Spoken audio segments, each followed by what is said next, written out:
Diceritakan bahwa suatu ketika, beberapa eksekutif senior sebuah perusahaan transportasi terkemuka sedang mendengarkan masukan dari salah satu pelanggan besar mereka di dalam sebuah virtual meeting. Pelanggan besar tersebut mengeluhkan dan menjelaskan bagaimana proses penagihan perusahaan tersebut rumit, tidak akurat, dan lama prosesnya. Pelanggan tersebut mengharapkan adanya perbaikan, karena hal tersebut hingga saat itu dirasa belum mengalami perubahan positif, walaupun sudah beberapa kali disampaikan ke bagian layanan pelanggan. Setelah meeting selesai, para eksekutif tersebut kemudian melanjutkan diskusi mereka untuk membahas keluhan pelanggannya. Setelah beberapa saat, mereka mulai saling mempertanyakan mengapa sistem tidak bekerja hingga menimbulkan kekecewaan yang besar di pihak pelanggan. Pada akhir pembahasan, mereka menyimpulkan bahwa sistem proses penagihan yang ada sudah berjalan dengan baik. Dan mereka mengkritisi si pelanggan, yang menurut mereka kurang memahami sistem penagihan yang berjalan di perusahaan tersebut. Kejadian seperti cerita tersebut adalah contoh yang perlu disadari oleh sebagian besar perusahaan. Bahwa layanan pasca penjualan merupakan hal penting yang perlu diperhatikan untuk bertahan dan berkembang di dunia bisnis global yang serba cepat, yang ditunjang oleh teknologi yang terus berkembang. Perlu disadari, bahwa pelanggan akan terus mengevaluasi perusahaan Anda berdasarkan sudut pandang dan pengalaman pribadi mereka yang mungkin berbeda dari yang lain. Ingatlah bahwa umumnya persepsi mereka adalah kenyataan, berdasarkan apa yang dialaminya. Ketika Anda dihadapkan pada persepsi mereka tentang apa yang Anda lakukan, berhati-hatilah untuk tidak jatuh ke dalam perangkap pembelaan diri dengan langsung tidak setuju atau tidak mempercayai apa yang mereka katakan kepada Anda.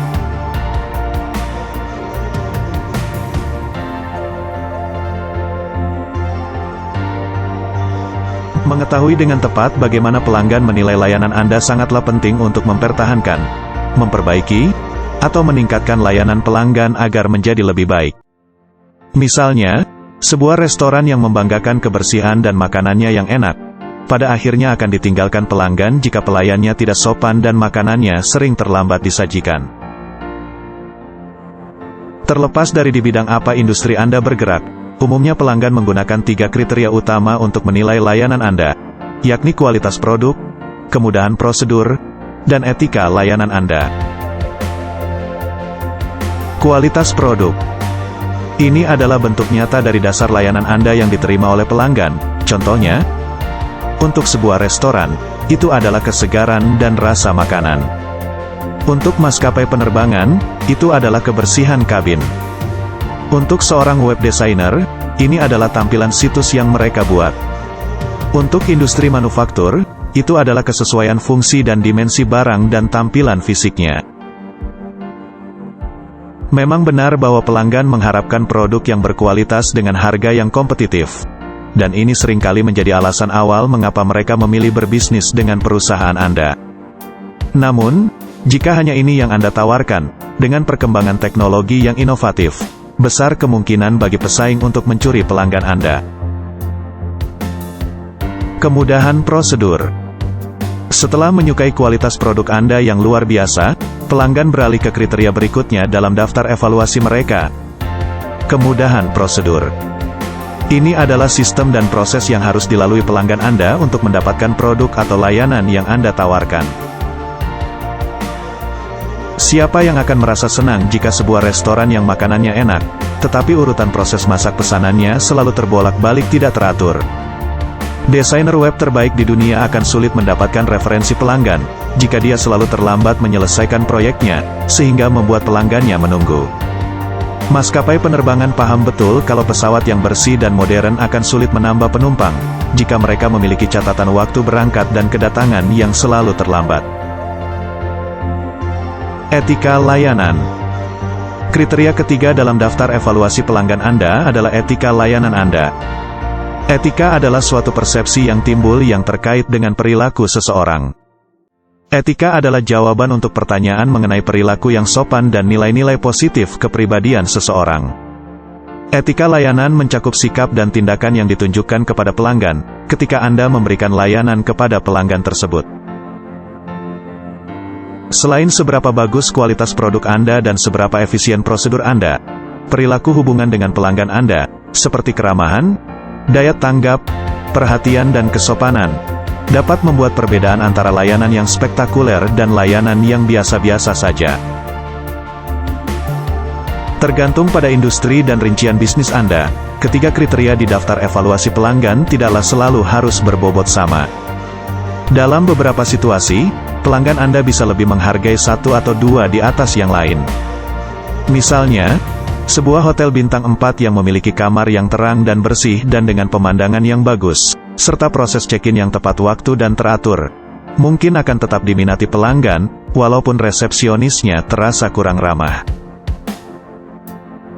Contoh lainnya adalah resto yang menyediakan makanan cepat saji burger. Anda pasti memahami bahwa keramahan pelayannya dan kecepatan proses penyajiannya akan lebih mengundang pelanggan untuk kembali. Walaupun rasa dan tampilan makanan burgernya selalu sama, karena sudah ditetapkan demikian sesuai standarnya.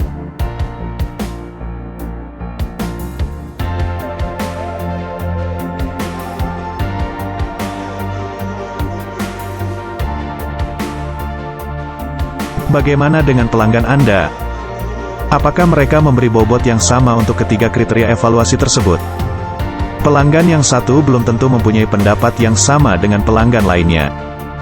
Berdasarkan pengalaman berinteraksi dengan pelanggan Anda, dan dari kacamata Anda, cobalah menilai bagaimana kira-kira persepsi mereka untuk masing-masing kriteria evaluasi layanan pelanggan di perusahaan Anda. Berikut ini adalah contoh tabel evaluasi layanan pelanggan. Pada baris pertama, paling atas, kita tuliskan nama pelanggan. Pada baris kedua dari atas, kita isi dengan kriteria evaluasi, yakni kualitas produk, kemudahan prosedur, dan etika layanan. Baris ketiga adalah untuk bobot dari masing-masing kriteria. Kita bisa isi dengan angka 1, yang berarti tidak menjadi prioritas. Angka 2, yang berarti prioritas normal. Dan angka 3, yang berarti prioritas tinggi. Pada baris keempat, diisi dengan nilai persepsi terhadap masing-masing kriteria, yang bisa diisi dengan nilai 1, yang artinya buruk, nilai 2, yang artinya biasa-biasa saja, nilai 3 dan 4, yang artinya baik dan sangat baik. Dan di baris terakhir, adalah untuk nilai evaluasi yang merupakan hasil perkalian dari angka bobot dan nilai persepsi untuk masing-masing kriteria. Interpretasi dari nilai evaluasi yang diperoleh adalah sebagai berikut. Untuk kriteria yang diberi bobot yang tidak prioritas, bila hasil nilai evaluasinya sama dengan 1, maka perlu dilakukan upaya perbaikan yang serius. Sedangkan untuk nilai evaluasi 2 atau 3, diartikan sebagai berpeluang untuk ditingkatkan, untuk mendapatkan nilai tambah dari pelanggan. Untuk kriteria yang diberi bobot dengan prioritas normal dan tinggi, bila hasil nilai evaluasinya 3 atau lebih kecil, maka perlu dilakukan upaya perbaikan serius.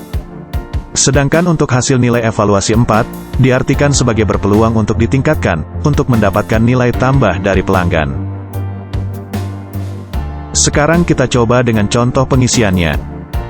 Misalkan untuk pelanggan A, memberi bobot 3, 2 dan 1 untuk masing-masing kriteria kualitas produk, kemudahan prosedur dan etika layanan.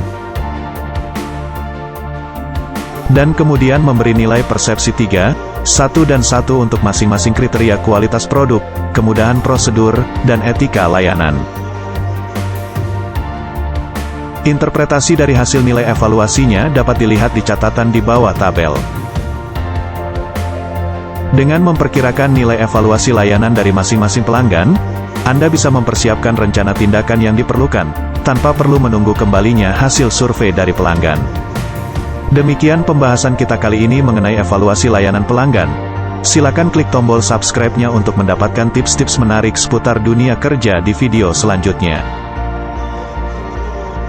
Percayalah, segala upaya pembelajaran yang kita lakukan, tidak akan pernah sia-sia. Segala sesuatu yang kita tabur, suatu saat akan bertumbuh dan menghasilkan buah yang bernilai. Mari kembangkan wawasan diri, untuk membentuk pribadi yang sukses bersama BWI, Bright World International.